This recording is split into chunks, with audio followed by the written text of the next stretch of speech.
یہ علوم نبوت ہیں جن کے حاصل کرنے میں آپ مشغول ہو،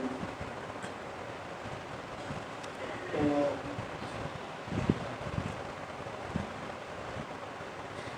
جیسے نبوت کا انتخاب ہوتا ہے، تو چناؤ ہوتا ہے، تو علوم نبوت کے لیے بھی کسی درجے میں چناؤ ہے۔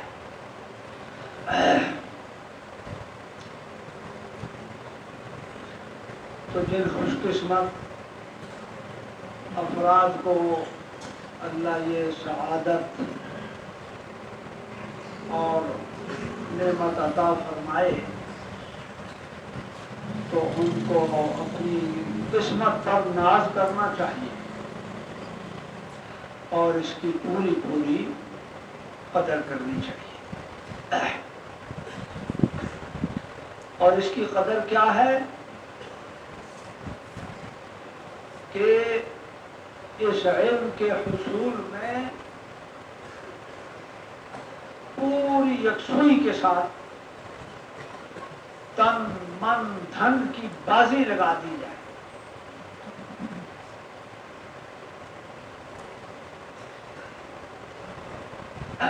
آپ کو اندازہ ہوگا کہ اس زمانے میں علماء کا علم انتہائی سطحی ہو گیا ہے، الا من رحمہ اللہ۔ جیسے پہلے زمانوں میں علم کی وافر مقدار ملا کرتی تھی اور گہرائی اور رسوخ وہ نہیں ہے۔ اس کی وجہ کیا ہے؟ دنیا کو دارالاسباب ہے۔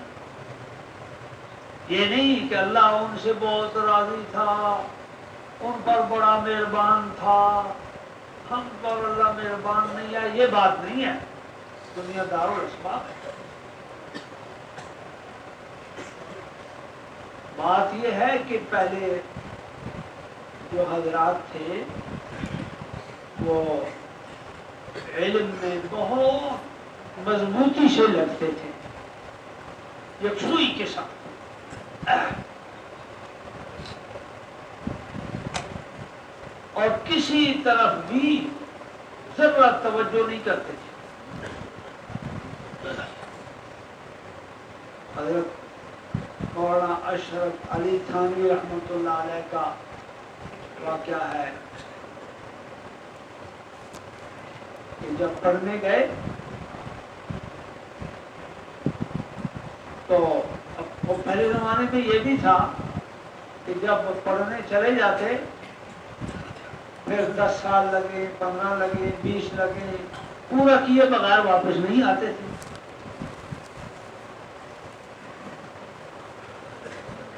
اور کوئی رابطہ، اس زمانے میں رابطے کی شکلیں زیادہ تھی بھی نہیں، زیادہ سے زیادہ خط و کتابت ہو جاتی تھی، ڈاک کا نظام چلتا تھا تو خط چلا جاتا تھا۔ تو حضرت تھانوی رحمۃ اللہ علیہ خود تو خط لکھتے نہیں تھے گھر میں، اور یہ بات نہیں ہے کہ وہ گھر والوں سے لڑ کے گئے تھے، بائیکاٹ کر کے گئے تھے، یہ بات نہیں۔ بلکہ وہ جب علم کے لیے گھر سے نکلے تو ان کے دل میں ماں کی محبت بھرپور تھی، جیسے ہر بچے کے دل میں ماں کی محبت ہوتی ہے، بہن بھائیوں کی محبت، جنت، شہر کی، گھر کی، علاقے کی، رشتہ داروں کی، دوستوں کی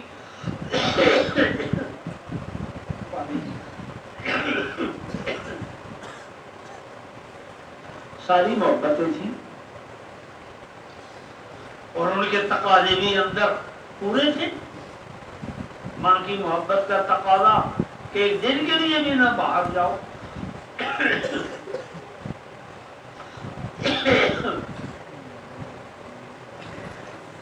باپ کی محبت، بھائیوں کی، دوستوں کی، گھر کی، لیکن وہ محبتیں چھوٹی اور علم کی محبت بڑی۔ چھوٹی محبت بڑی محبت پر قربان ہوتی ہے۔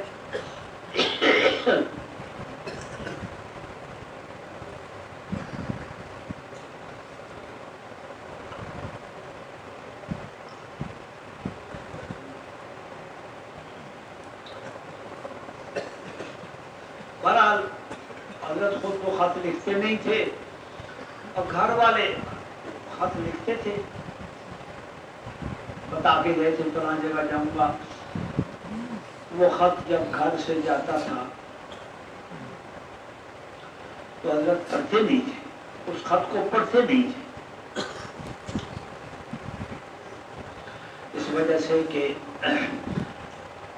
گھر والوں سے تعلق ہے، محبت ہے، تو اب خط میں ظاہر ہے حالات ہوں گے، تو ہو سکتا ہے کوئی پریشان کن حال، کوئی واقعہ، ناگوار واقعہ پیش آیا ہو اور گھر والے اس میں لکھ دیں خلق الانسان ضعیفا، انسان کمزور پیدا کیا گیا، تو وہ ایک تأثر طبی چیز ہے۔ جب وہ تأثر آئے گا طبیعت پر تو پھر مطالعے میں وہ یکسوئی اور وہ جو دل دینا، دل تو ادھر مشغول ہو گیا، تو مطالعے میں خلل آئے گا۔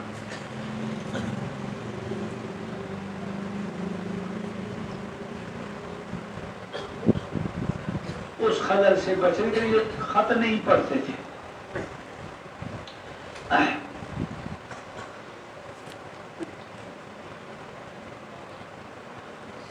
اور رکھ لیتے تھے۔ تو اب اتنا 15 سال 18 سال تو جب فارغ ہوئے پھر خط رکھے سامنے اور ایک ایک کر کے ان خطوط کو پڑھا، تو کسی کی اگر فوتگی کی خبر ہے تو کچھ پڑھ کے ایصال ثواب کر کے مغفرت کی دعا کر دی، کسی کی شادی کی خبر ہے تو برکت کی دعا کر دی، اور ارشاد فرمایا یہ خطوط اگر میں اس وقت پڑھتا تو یہ جتنا علم مجھے اب ملا ہے نہ مل سکتا۔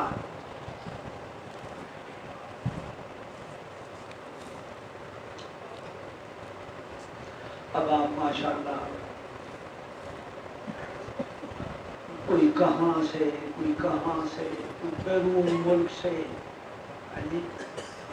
اور ملک کے اندر والے کہاں کہاں سے، مشرق سے، مغرب سے، اتنی قربانی کر کے آ کر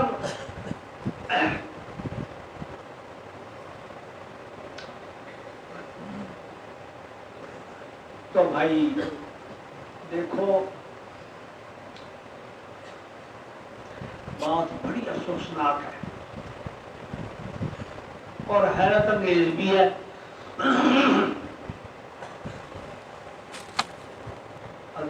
پاک کا مفہوم ہے، حضور صلی اللہ علیہ وسلم نے مثال دی، اس علم کو اور اس کے حصول کو سمجھانے کے لیے مثال دی۔ ایک سردار نے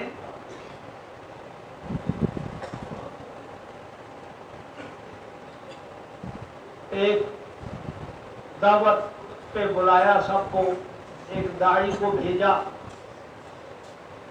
اور سب کو بلایا، تو جو آ گئے انہوں نے دعوت کھا لی اور سردار خوش ہو گیا، راضی ہو گیا، اور جو نہیں آئے تو ان کو دعوت بھی نہیں ملی اور سردار بھی ان سے ناراض ہو گیا۔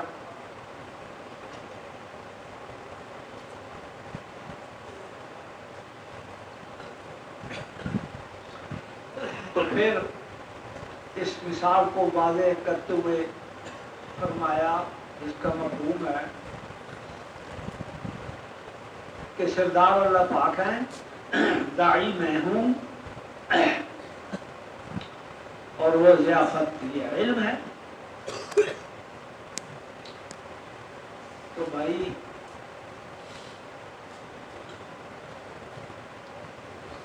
اب مثال میں تو جو نہیں آیا، نہیں اس نے ضیافت کھائی تو وہ ضیافت سے معروم ہوا اور سردار بھی ناراض ہوا، تو جو نہیں آیا، نہیں کھایا، اس سے بھی سردار ناراض ہے۔ لیکن کوئی آیا ہو اور پھر نہ کھائے، ضیافت میں آ گیا، بیٹھ گیا، کھاتا نہیں ہے، تو سردار اس سے بھی ناراض ہوگا، اور جو نہیں آیا، نہیں کھایا، اس سے بھی ناراض ہے، تو یہ ناراضگی برابر ہوگی؟ برابر نہیں ہوگی، کیونکہ جو نہیں آیا وہ بھی اس نے بھی اعراض کیا، لیکن جو آ کے پھر نہ کھائے، اس کا اعراض اس کے اعراض سے بڑا ہوا ہے، اس لیے سردار اس سے زیادہ ناراض ہوگا۔ اب جو لوگ دنیا میں مشغول ہو کر تجارت میں، زراعت میں، مختلف چیزوں میں مشغول ہو کر علم نہ حاصل کریں تو اللہ ان سے بھی ناراض ہوں گے۔ دنیا میں لگے رہے اور میں نے علم ان کے لیے بھیجا، انہوں نے حاصل نہیں کیا، اللہ ناراض ہوں گے۔ لیکن ان سے زیادہ اللہ ان سے ناراض ہوں گے جن کو جو مدرسے میں آ گئے اور پھر نہیں پڑھتے۔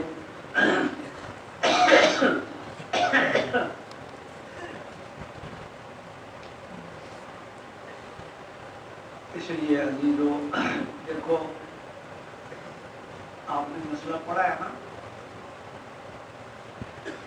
کہ نفل نماز شروع کر کے واجب ہو جاتی ہے،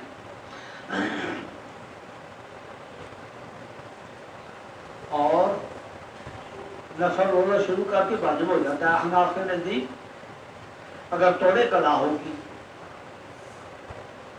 مانا کہ پہلے نفل تھا، رکھے ثواب ہوگا، نہ رکھے گناہ پر نہیں ہوگا، لیکن اب شروع ہو گیا ہے، شروع کر دیا ہے، اب حکم بدل گیا۔ اس لیے جو طالب علم نہیں آیا علم حاصل کرنے کے لیے مدرسے میں، اس کا حکم ہو رہا ہے، وہ اگر علم سے دور رہے اور محروم رہے، اس کا حکم ہو رہا ہے، اس کے لیے وعید اس درجے کی نہیں ہے جس درجے کی کوئی طالب علم مدرسے میں آ کے پھر نہ پڑھے یا پوری محنت نہ کرے، اس کے لیے وعید بہت سخت ہے۔ اور یہ علم تو ایسا غیور ہے، یہ علم ایسا غیور ہے،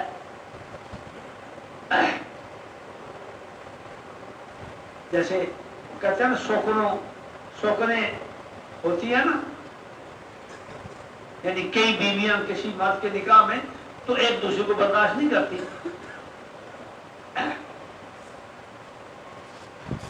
تو یہ علم غیور ہے، یہ مد مقابل کو برداشت نہیں کرتی۔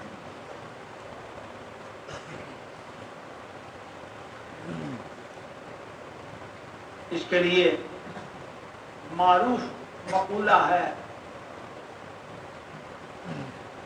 العلم لا يعطيك بعضه ما لم تعطه كله،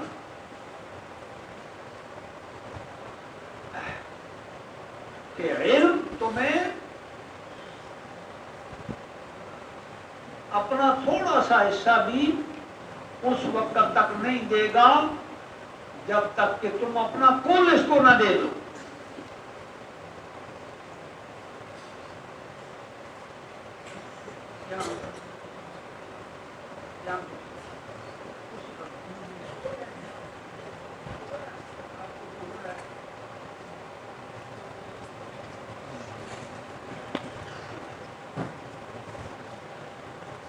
العلم لا يعطيك بعض ما لم تعطه كله، کہ علم اپنا چھوٹا سا حصہ بھی تجھے اس وقت تک نہیں دے گا جب تک کہ تو اپنا کل اس کو نہ دے۔ ساری توجہ علم میں، ساری فکر علم میں، ساری محنت علم کے لیے،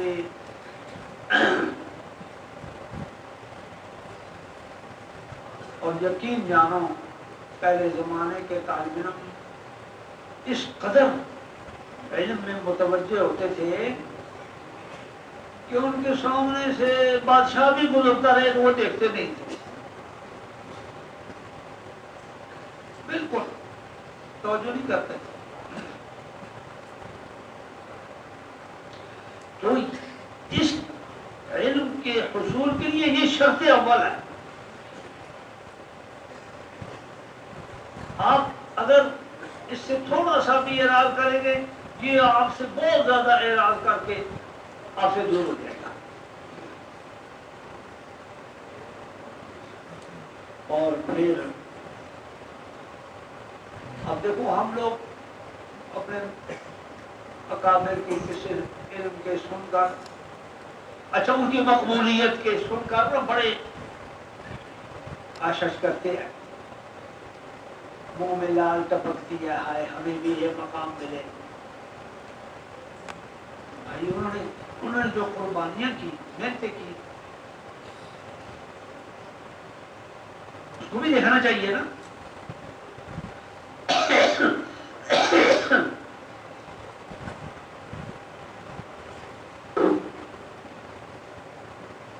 حضرت شاہ ولی اللہ رحمۃ اللہ علیہ کے صاحبزادے تھے شاہ عبدالعزیز دہلوی رحمۃ اللہ علیہ۔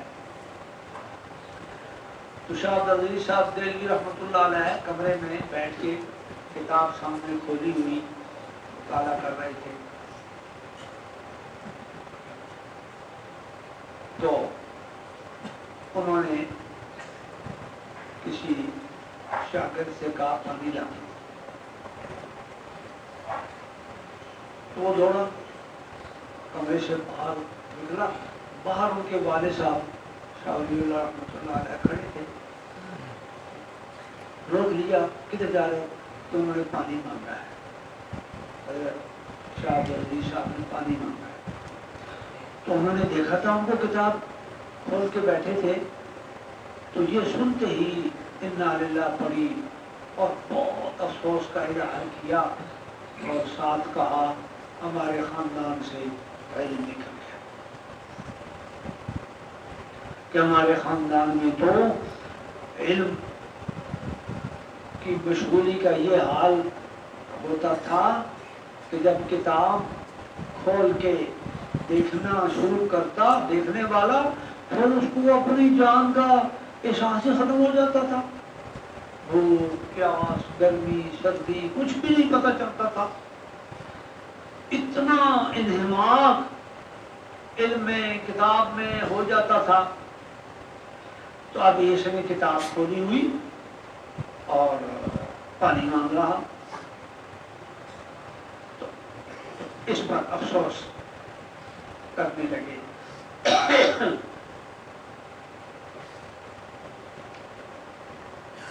اور ساتھ فرمایا اس کو کہ دیکھو وہ بوتل رکھی ہے، اس میں سے گلاس میں ڈال کے لے جاؤ، اور بوتل میں سرکہ تھا، وہ سخت ترش،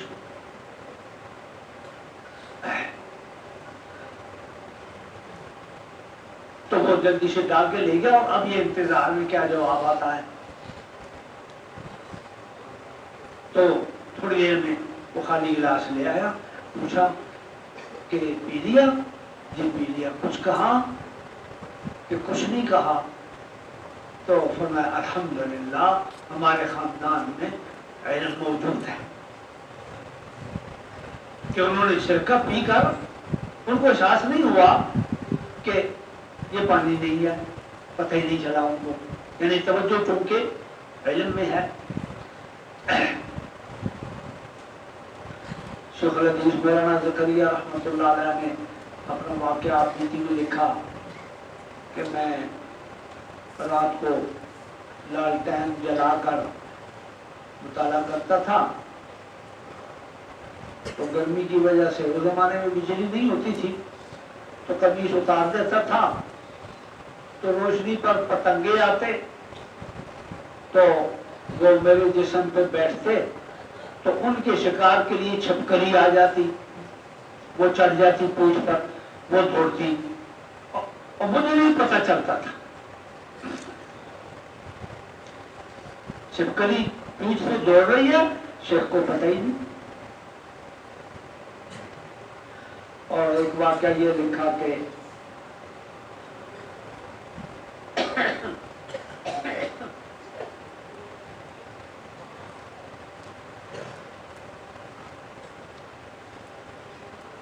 کھانا ہمشیرہ، بڑی ہمشیرہ کھانا لاتی اور میرے پاس رکھ کے کہتی بھیا کھا لو، گرم گرم کھانا ہے کھا لو۔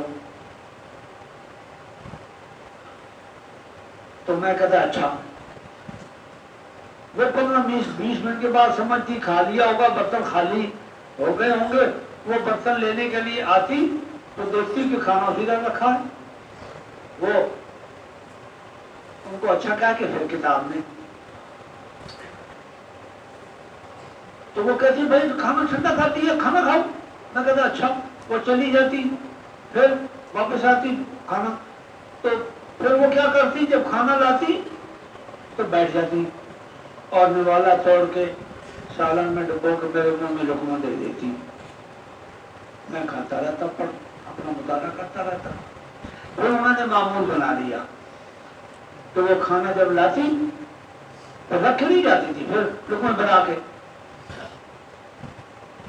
تو شیخ نے جملہ لکھا کہ جب سے میری بڑی ہمشیرہ فوت ہوئی تو میرا شام کا کھانا ہی ختم ہو گیا۔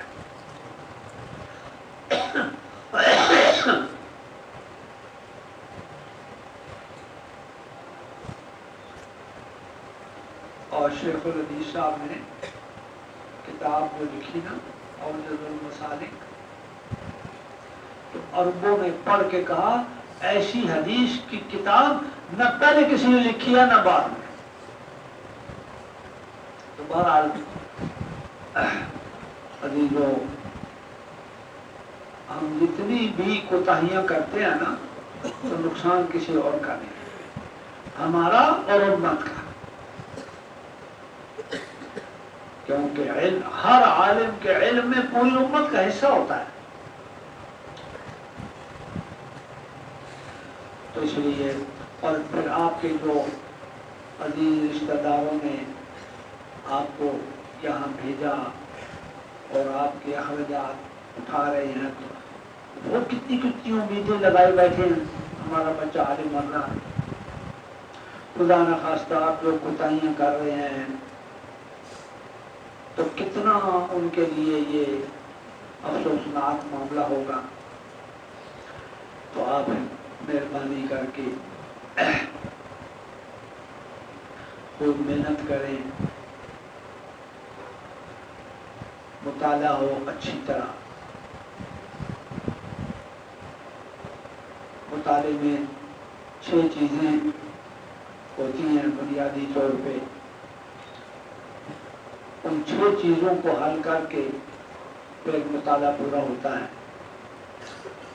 صرفی تحقیق، نحوی تحقیق، لغوی تحقیق۔ ترجمہ، مطلب، 5 چیزیں ہو گئی۔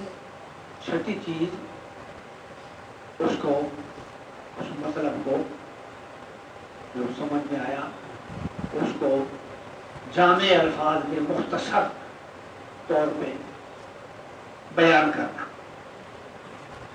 یہ 6 چیزیں ہیں۔ تو شرحی تحقیق میں ساری چیزیں صرف کی آ گئی، مجرد ہے، مزید ہے، اور مزید ہے تو کون سا ہے، تعلیل ہے تو کیا ہوئی۔ نحوی تحقیق میں وجوہ اعراب، کلمات کا جوڑ، یہ ساری چیزیں آ گئی۔ لغوی تحقیق میں واحد ہے، جمع ہے، کس مادے سے کیا معنی ہوگا، اور اس واحد کی کتنی جمع ہیں، یہ لغوی تحقیق ہے۔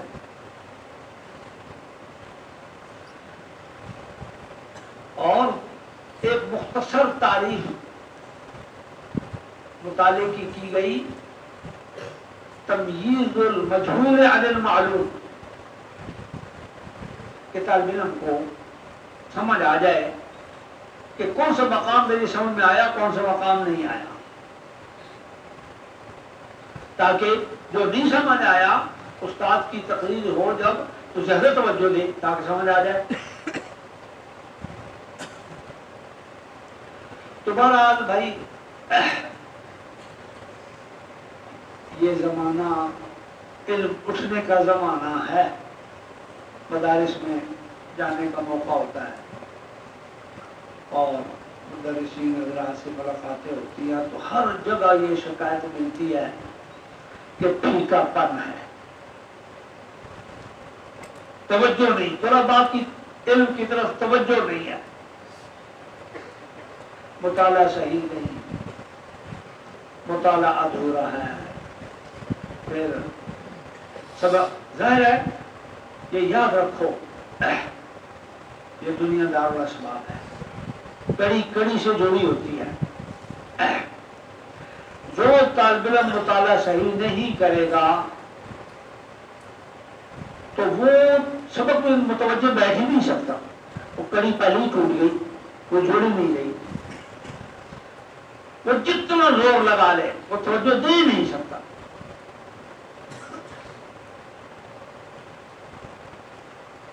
اس لیے سبق میں وہ طالب علم متوجہ ہو سکے گا جس نے مطالعے پہ جان ماری ہے، عرق ریزی کی ہے۔ پھر جو سبق میں متوجہ نہ بیٹھے وہ تکرار اول تو دعا کرے گا ہی نہیں، کرے گا تو ایسے ہی کھائے گا۔ تو جس کا مطالعہ نہیں، سبق نہیں، تکرار نہیں، تو علم کیا ہوگا؟ روٹی کھائے بغیر پیٹ بھر سکتا ہے، پانی پیے بغیر پیاس بجھ سکتی ہے، علم کیسے آئے گا؟ وہ تو مطالعے پر پہلے، یعنی میرے بچپن میں میں نے ایسے طالب علم دیکھے ہیں کئی کہ جنہوں نے نصاب کی ہر کتاب کو 3 دفعہ پڑھا، اور ایک طالب علم ایسا دیکھا جس نے نصاب کی ہر کتاب کو 2 دفعہ پڑھا، پورا نصاب ہر کتاب 2 دفعہ۔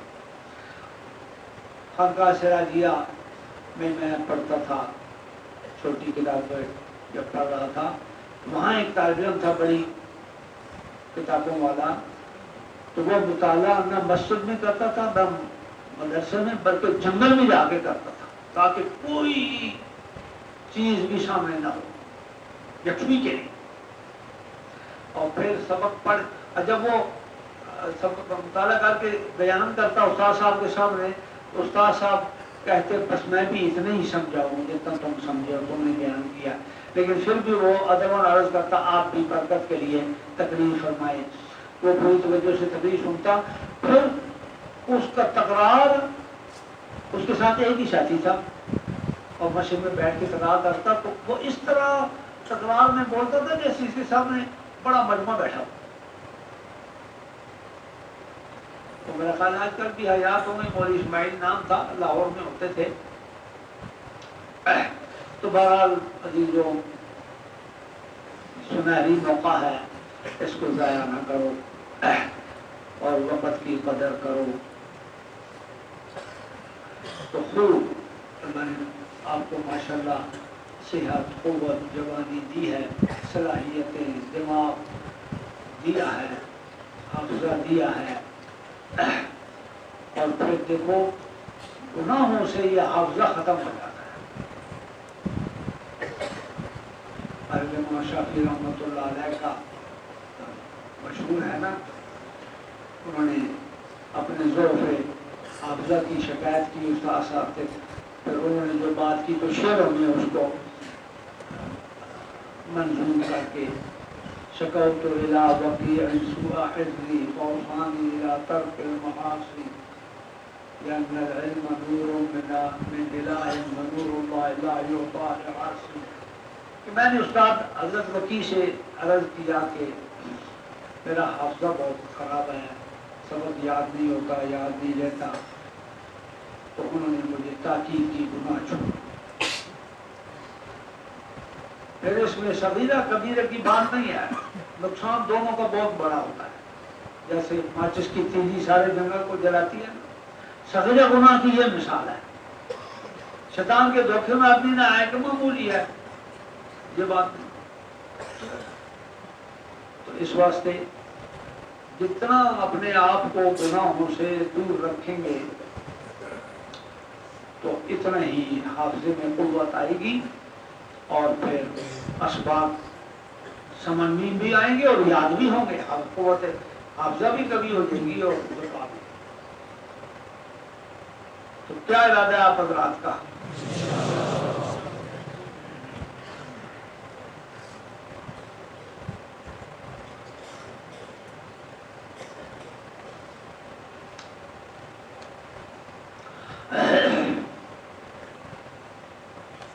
بھائی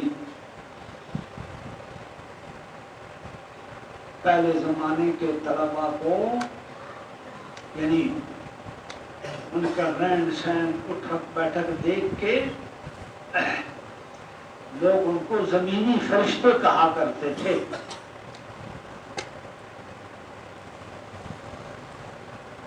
اتنا وہ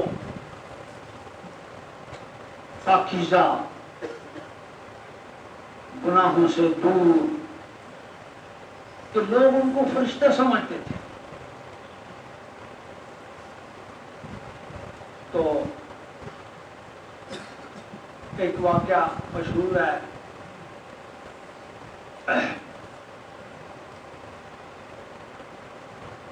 ہندوستان میں تقسیم سے پہلے ہندو مسلمان اکٹھے رہتے تھے، تو اس میں عموماً چونکہ مسلمان مضبوطی سے دین پر قائم ہوتے تھے، تو اس واسطے بعض دفعہ ٹکراؤ ہو جاتا، فسادات، لڑائی۔ اس زمانے کا واقعہ ہے کہ ایک طالب علم مسجد میں بیٹھ کے، حالانکہ ایسے اس شکل میں مدارس نہیں ہوتے تھے، تو دیہاتوں میں ہی علماء جو پڑھ کے جاتے اپنے دیہات میں رہ کے پڑھاتے، تو طالب علم آ جاتے پڑھتے اور کھانے کے لیے گاؤں سے روٹی مانگ کے لے آتے، ہر گھر پہ جاتے تھے، میں نے بھی روٹی مانگی ہے گاؤں میں بچپن میں۔ اور اچھا پھر ایک مسئلہ یہ ہوتا تھا ہمارے زمانے میں بچپن میں کہ بڑوں کو بھیج نہیں سکتے، بڑے طالب علموں کو بھیج نہیں سکتے کیونکہ دیہاتوں میں گھر ایسے کھلے ہوتے ہیں دروازے پردے تو وہ ایسا کرتے تھے بڑے طالب علموں کو نہیں چھوٹوں کو بھیجتے تھے اب چھوٹوں کو کتے کاٹتے تھے تو بڑا مسئلہ ہوتا تھا وہ ایک کتا تھا باقی کتوں میں یہ بات نہیں تھی اس کتے میں یہ بات تھی کہ اس کو جب ڈنڈا مارتے تو وہ ڈنڈے کو چک مارتا تھا اس کو مارنے والے کو کچھ نہیں کہتا تھا اور پتھر مارتے وہ جا کے پتھر کو چک مارتا تھا اس کا یقین خراب تھا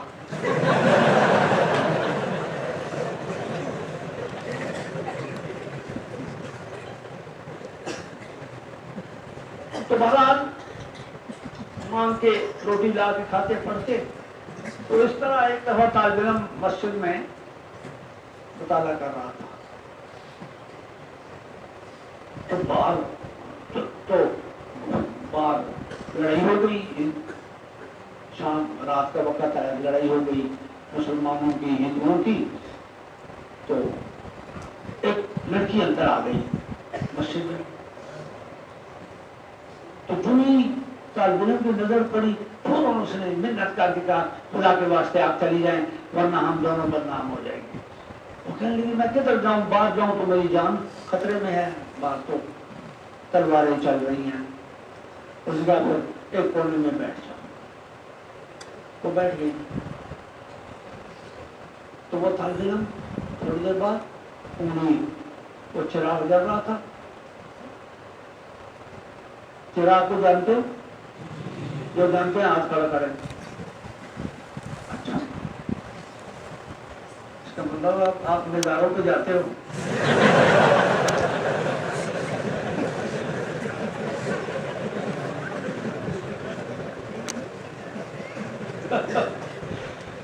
مٹی کا ایک برتن ہوتا تھا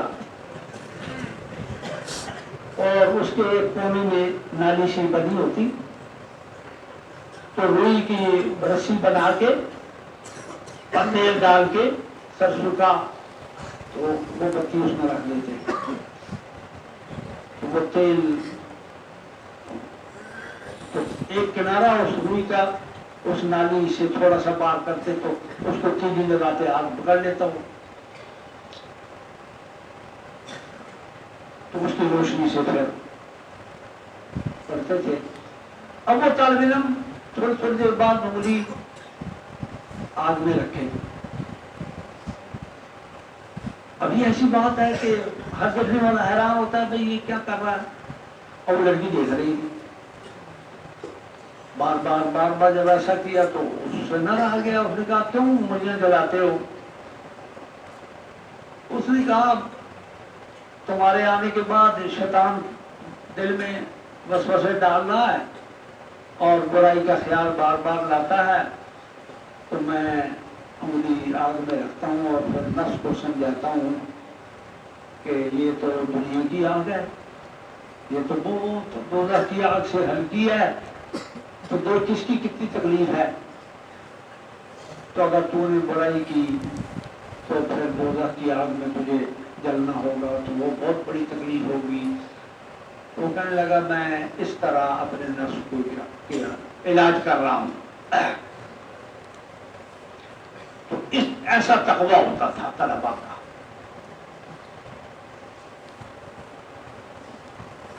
اب یہاں مستورات کے آنے کے لیے جگہ ہے گاڑیاں تو اب آپ کے مدرسے کی کھڑکیوں پہ آگے پردہ لگایا گیا کہ نہ ہو تو مطالعہ چھوڑ کے ادھر دیکھنا شروع ہو جائیں گے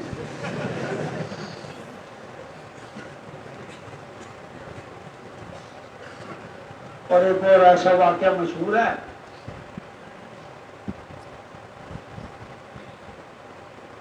میں نے جیسے بتایا مانگ کے لاتے تھے کھانا تو ایک بستی کی ایک لڑکی ایک طالب علم پہ عاشق ہو گئی اب وہ موقع کی تلاش میں رہتی تھی تو کسی بہانے سے اس کو وہ روٹی مانگنے گیا تو کسی بہانے سے اندر بلا لیا اور اندر سے تالا لگا دیا اور برائی کا مطالبہ کیا. اب طالب علم بھی جمع لیکن ایمان اندر ہو نا تو پھر بریک لگ جاتی ہے. اس کے اندر ایمان تھا.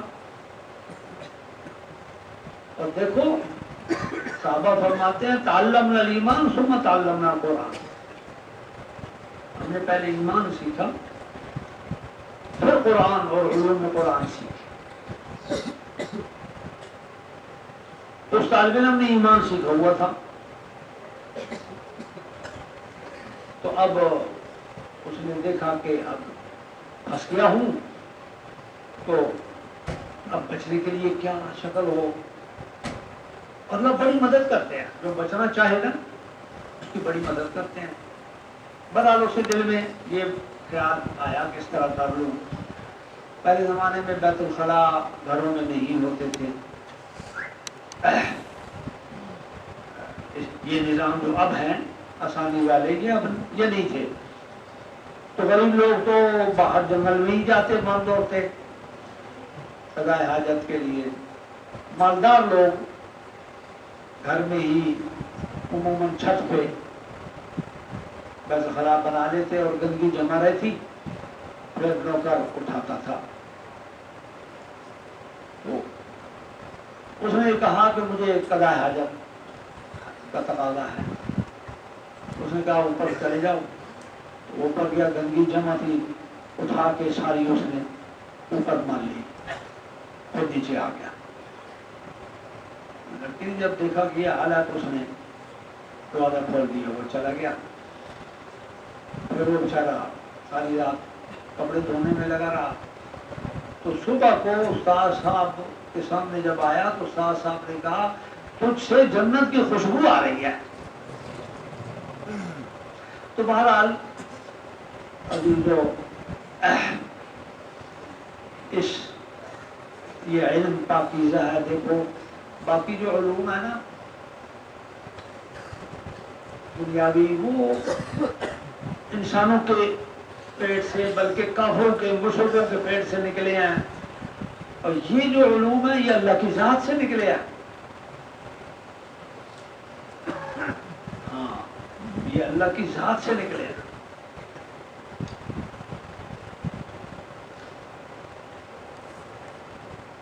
شرح جامی کے جو مصنف ہیں ان کی وفات ہوئی تو کسی نے خواب میں پوچھا تو انہوں نے کہا اللہ نے فضل فرمایا. تو پھر انہوں نے تفصیلی بات بتائی کہ فرشتے آئے انہوں نے کہا مر ربوں کا. انہوں نے کہا مر ربوں کو ماں. فرشتے پریشان ہو گئے. ہم اس سے سوال کرتے ہیں ہم سے سوال کرتا ہے. وہ کہتے ہیں مر ربوں کا. وہ کہتے مر ربوں کو ماں. انہوں نے جا کے باری تعالیٰ کے دربار میں عرض کیا جی وہ تو ہم سے سوال کر رہا ہے. باری تعالیٰ نے فرمایا وہ تم سے سوال نہیں کر رہا تمہیں جواب دے رہا ہے. تم سمجھتے نہیں ہو. تم نے جو کہا مر ربوں کا اس میں معنی استفہامیہ ہے اور اس نے جو کہا مر رب کو ماں اس میں معنی موصول ہے. یہ جواب ہے کہ تم مجھ سے پوچھتے ہو تمہارا رب کون ہے تو میرا رب وہی ہے جو تمہارا ہے. تو بہرحال یہ علوم اللہ کی ذات سے نکلے ہیں. ان کی پاکیزگی کا کیا حال ہے. یہ پاک کرنے والا طاہر مطہر لا یمسہ الا المطہر. ناپاک ہاتھ اس کو نہیں لگ سکتے. اس لیے بھائی اس کی قدر کرو. حدیث شریف کا مفہوم ہے تدارس العلم ساعة من الليل خير من إحيائها تدارس العلم ساعة من الليل خير من إحيائها. ساعة 20 منٹ کو کہتے ہیں. 20 منٹ اس علم میں مشغول ہونا، چاہے مطالعہ ہو، تکرار ہو یا سبق پڑھنا ہو، تو پوری رات عبادت کا ثواب ملتا ہے. 20 منٹ مشغولی سے پر پوری رات عبادت کا ثواب. اور آپ کتنے گھنٹے روزانہ اس میں مشغول ہوتے ہیں تو کتنا ثواب بن جاتا ہے. تو اور پھر فرمایا کہ عالم کی نیند عابد کی عبادت سے افضل ہے. عالم کی نیند، عالم سو رہا ہے، خراٹے لے رہا ہے، اور عابد کھڑا عبادت میں پوری رات، اتنی مشقت، جاگنا اور کھڑا ہونا، لیکن ثواب عالم کا زیادہ، کیونکہ عالم پورا دن لوگوں کو علم سکھانے میں لگتے ہیں، رات دن کے تابع ہوتی ہے. تو اس واسطے عالم کی نیند کا ثواب عابد کی عبادت سے زیادہ ہے.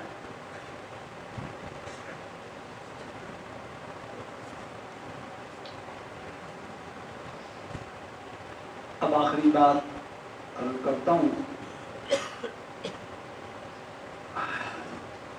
حدیث ہے غالباً یا مقولہ ہے، حدیث ہے تو مطلب عرض کرتا ہوں. الناس علی دین خلیلہ، لوگ اپنے دوست کی دین پر چلتے ہیں. ہمارے ایک پڑوسی تھے تو وہ ماشاءاللہ قربانی والے، وقت لگانے والے، اور بچے ان کے بات میں نہیں آتے تھے. وہ ایک دن کہنے لگے، وہ ان کے بچے جن بچوں کے ساتھ کھیلتے تھے نا، تو وہ کہتے میں اپنے بچوں کو دعا نہیں کرتا ہوں، میں ان کے لیے کرتا ہوں، وہ ٹھیک ہو گئے میرے بچے بھی ٹھیک ہو جائیں گے. اس لیے بھائیوں عزیزوں، اب طالب علموں میں ہر قسم کے طالب علم ہوتے ہیں، تو جو پڑھنا چاہتا ہے نا، علم میں رسوخ چاہتا ہے، تو ایسے طالب علموں سے بچ کے رہے جو پوری توجہ نہیں دیتے سبق میں، ورنہ یم جیسا ہو جائے گا. اس واسطے آپ حضرات خصوصاً جو بیرون ملک کے ہیں، ان کی قربانی زیادہ ہے، تو ان کو تو بہت زیادہ محنت کرنی چاہیے، قدر کرنی چاہیے،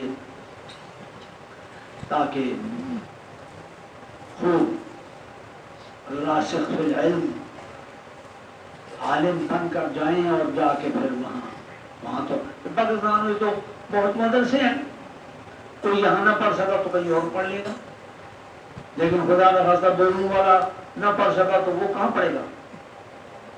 تو بیرون والے تو بہت زیادہ قدر کریں، محنت کریں، اور اپنی جو ملک والے ہیں وہ بھی ہمزہ جتنی محنت پرائیویٹ میں، شاخوں میں، اور جتنی فکر اتنی اور مدرسوں میں نہیں ہے. آپ حضرات اس کی قدر کریں اور محنت کریں. اور پھر سب سے بڑی چیز یہاں جو اتنا قیمتی مجمع آپ کو ملتا ہے، دعوت دینے کا موقع، یہ اور مدرسوں میں کہاں ہے. تو جب موقع ہو تو خوب دعوت ہے.